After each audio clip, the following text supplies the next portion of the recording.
আসসালামু আলাইকুম। এখন শুনবেন সংবাদ শিরোনাম। ইসরায়েল ইরানে পাল্টাপাল্টি হামলা, অভিযান হয়েছে বাহরাইন ও আরব আমিরাতেও। ইরাকে মার্কিন রিফুয়েলিং এয়ারক্রাফট বিধ্বস্তের ঘটনায় তেহরানপন্থী সশস্ত্র গোষ্ঠীর দায় স্বীকার।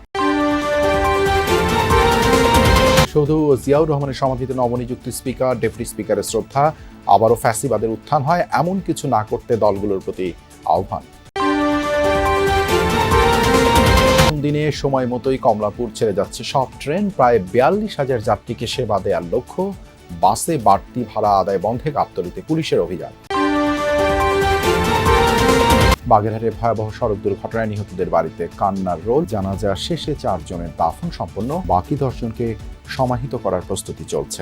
এতক্ষণ শুনছিলেন সংবাদ শিরোনাম, এখন শুনবেন। মধ্যাঞ্চল লক্ষ্য করে ব্যাপক হামলা চালিয়েছে ইরান। জার্জির এলাকার একটি আবাসিক এলাকায় ইরানি মিসাইলের আঘাতে আহত হয়েছে অর্ধশত ইসরায়েলি। এর পাশাপাশি বাহরাইনের মার্কিন নিয়ন্ত্রণে থাকা বিভিন্ন স্থাপনা এবং আরব আমিরাতের বাণিজ্যিক স্থাপনায় চালানো হয় হামলা। এই অবস্থায় ইরানের ক্ষেপণাস্ত্র প্রকল্পে আরও কঠোর হামলার হুঁশিয়ারি দিয়েছে ইসরায়েলি প্রধানমন্ত্রী। এদিকে আওয়াজ সহ ইরানের বিভিন্ন স্থানে ব্যাপক হামলা চালিয়েছে ইসরায়েল। এখন পর্যন্ত দেশটিতে প্রাণহানি ১৩০০ ছাড়িয়েছে। এবার রাতভর ইসরায়েলি ভূখণ্ড লক্ষ্য করে একের পর এক মিসাইল ছড়ে ইরানের সামরিক বাহিনী বিভিন্ন পাল্লা এবং সক্ষমতার এসব রীতিমতো তাণ্ডব চালায় ইসরায়েলের উত্তর ও মধ্যাঞ্চলে। এর মধ্যে সবচেয়ে বেশি ক্ষতিগ্রস্ত হয়েছে জার্জির শহর। বেশ কয়েকটি স্থাপনায় সরাসরি আঘাত হানে ইরানি মিসাইল। এতে ক্ষয়ক্ষতি হয় নিরাপত্তা চৌকি, আবাসিক ভবন সহ বিভিন্ন স্থাপনা। আগুন জ্বলতে দেখা যায় বেশ কয়েকটি স্থানে। ইসরায়েলের স্থানীয় প্রশাসন বলছে ইরানের হামলায় অর্ধশত ইসরায়েলি আহত হয়। এ অবস্থায় ইরানকে আরো কঠোর জবাব দেওয়ার হুঁশিয়ারি ইসরায়েলি প্রধানমন্ত্রীর। আমরা ইরানের পরমাণু এবং মিসাইল সক্ষমতা ধ্বংস করে দেব। এরই মধ্যে তাদের বিভিন্ন বাহিনীর সদর দপ্তর গুড়িয়ে দেওয়া হয়েছে। আইআরজিসি এবং বাসিস ফোর্সের কোমর ভেঙে দেওয়া হবে। ইসরায়েলি নয়, নতুন করে হামলা চালানো হয়েছে আরব আমিরাত এবং বাহরাইনেও। এর মধ্যে দুবাইয়ের বিভিন্ন বাণিজ্যিক কেন্দ্রকে টার্গেট করা হয়। ইরানের দাবি মার্কিন মালিকানাধীন ছিল এসব স্থাপনা। অন্যদিকে বাহরাইনে মার্কিন ঘাঁটি লক্ষ্য করে চলে হামলা। এদিকে ইরানের বিভিন্ন স্থানে অব্যাহত আছে মার্কিন এবং ইসরায়েলি যৌথ অভিযান। বৃহস্পতিবার রাত থেকে এখন পর্যন্ত ইরানের অন্তত ২০০ টার্গেটে সফল হামলা চালায়। দুর্ঘটনা নাকি হামলা? ইরাকে বিধ্বস্ত হওয়া যুক্তরাষ্ট্রের রিফুয়েলিং এয়ারক্রাফট নিয়ে ক্রমেই বাড়ছে ধোঁয়াশা। যুক্তরাষ্ট্র স্বীকার না করলেও হামলার দাবি করেছে ইরানপন্থী ইরাকের একটি সশস্ত্র গোষ্ঠী। গুঞ্জন উঠেছে মাঝ আকাশে ২ উড়োজাহানের সংঘর্ষেরও। এই ঘটনার পর বিধ্বস্ত আকাশযানটির ৫ সেনার পরিণতি নিয়েও তৈরি হয়েছে ধোঁয়াশা। বৃহস্পতিবার অপারেশন এপিক ফিউরির অধীনে ইরানে অভিযানে অংশ নেয় যুক্তরাষ্ট্রের দুটি KC-135 মডেলের রিফুয়েলিং এয়ারক্রাফট। অভিযানের সময় ইরাকের পশ্চিমাঞ্চলের আকাশ থেকে হঠাৎই রহস্যজনকভাবে নিখোঁজ হয় উড়োযান দুটির একটি। পরে মার্কিন সামরিক কমান্ড আনুষ্ঠানিকভাবে এই ক্ষতির কথা স্বীকার করে। এই ঘটনার পর উদ্ধার অভিযানে অংশ নেয় একাধিক চিনুক হেলিকপ্টার ও কম্বাটিং উড়োজাহাজ। প্রাথমিকভাবে এটিকে দুর্ঘটনা হিসেবে দাবি করে বিবৃতি দেয় মার্কিন সেন্টকম। উল্লেখ করা হয় কোনো হামলা কিংবা ফ্রেন্ডলি ফায়ারে বিধ্বস্ত হয়নি রিফুয়েলিং আকাশ। তবে ট্যাঙ্কারটিতে মিসাইল হামলার দাবি করেছে ইরাকের একটি সশস্ত্র গোষ্ঠী। অবশ্য বেশ কিছু সূত্র বলছে মাঝ আকাশে সংঘর্ষে জড়িয়েছিল রিফুয়েলিং ট্যাঙ্কার দুইটি। স্পিকার ও ডেপুটি স্পিকার সংসদে নিরপেক্ষ আম্পায়ারের ভূমিকা পালন করবে। স্পিকার নির্বাচিত হওয়ার পর জাতীয় স্মৃতিসৌধে ও জিয়াউর রহমানের সমাধিতে শ্রদ্ধা জানিয়ে একথা বলেন স্পিকার। এ সময় তার সঙ্গে ছিলেন deputy speaker barrister Kaiser Kamal.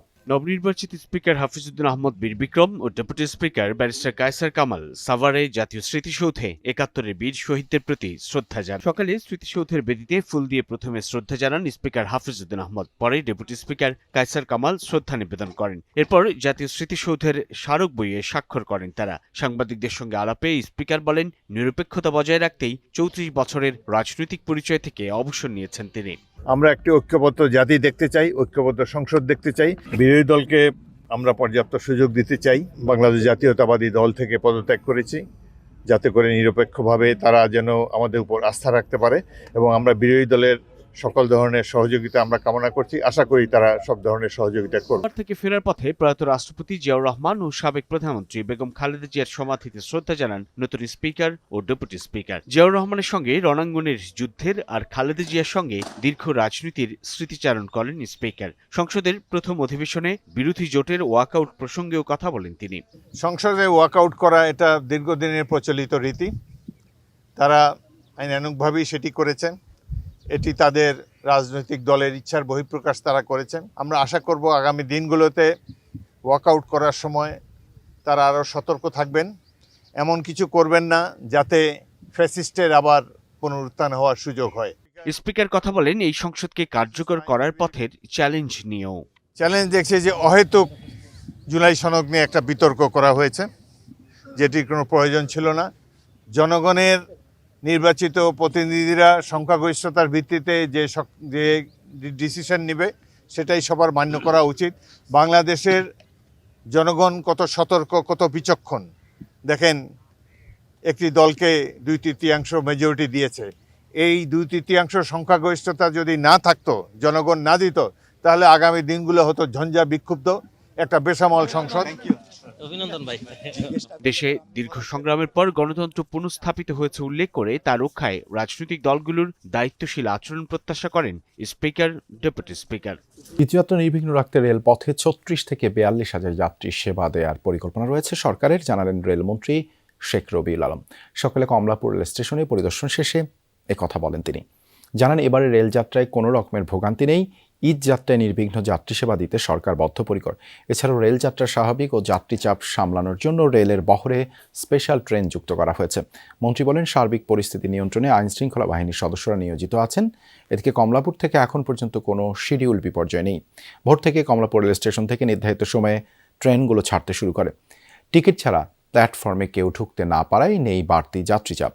Eid যাত্রার ফিরতি টিকিট বিক্রি শুরু হয়েছে আজ থেকে, চলবে 19 মার্চ পর্যন্ত। বগি সামনে লেখা নাই যে কি কোন বগি, ইও বগি লেখা আছে, বাট এখানকার মানুষজন বলতেছে এটা ট বগি। ভোগান্তির যাতে যেন না হয় সেই জন্য আগে ফ্যামিলিকে বাড়িতে পাঠিয়ে দেওয়ার জন্য স্টেশনে আসছি আমি। আমাদের এই সেবা অথবা যোগাযোগ ব্যবস্থাপনার সাথে যারা জড়িত তারা বেশ তৎপর এবং সর্বাত্মকভাবে কাজ করছে। স্পেশাল ট্রেন আরও প্রায় 5 জোড়ার মতো আমরা যুক্ত করতে সক্ষম হয়েছি।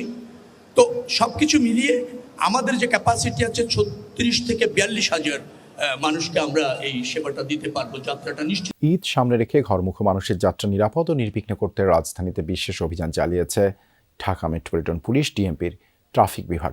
ঈদের সময় লক্ষর ঝক্কর বাস যাতে মহাসড়কে চলতে না পারে সে লক্ষ্যেই সকালে মিরপুর ও আশেপাশের বিভিন্ন বাস ওয়ার্কশপে এই অভিযান পরিচালনা করা হয়। তবে পরিদর্শনে তেমন কোনো গুরুতর ত্রুটিপূর্ণ বা চলাচলের অনুপযোগী বাসের সন্ধান মেলেনি। পরে গাবতলী বাস টার্মিনালেও অভিযান চালায় ট্রাফিক পুলিশের দলটি। সেখানে বিভিন্ন কাউন্টার ঘুরে যাত্রীদের সঙ্গে কথা বলেন কর্মকর্তারা। অতিরিক্ত ভাড়া আদায় করা হচ্ছে কিনা, নির্ধারিত ভাড়ার তালিকা প্রদর্শন করা হয়েছে কিনা, এসব বিষয় খতিয়ে দেখা হয়। কারণ এসছি, আমার কথা হচ্ছে যে ঈদ যাত্রাকে নির্বিঘ্ন করা, এটা আমাদের কাছে এখন সবচেয়ে ফার্স্ট প্রায়োরিটি, যাতে লক্ষর ঝক্কর বাস এখানে নামতে না পারে। আর 2 নম্বর হচ্ছে যাতে অতিরিক্ত ভাড়াটা আদায় না হয়। যে ভাড়াটা বিআরটিএ নির্ধারণ করে দিয়েছে সেই ভাড়াটা যেন সবাই আদায় করে, এবং এটা আমাদের কাছ থেকে স্পষ্ট মেসেজ। আমাদের যোগাযোগ মন্ত্রী কিন্তু স্পষ্টভাবে বলেছে। বাগেরহাটের রামপালে